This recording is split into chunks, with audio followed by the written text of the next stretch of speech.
Hello, in front of me I've got Samsung Galaxy A54. In this video I'll show you how to connect the PS4 controller with the smartphone.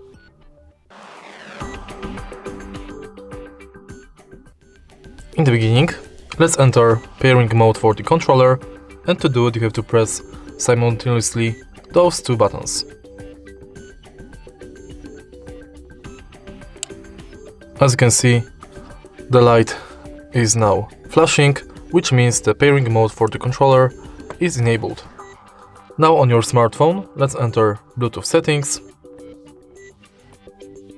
and now select wireless controller.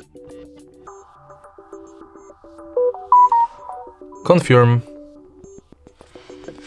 and your wireless controller is paired.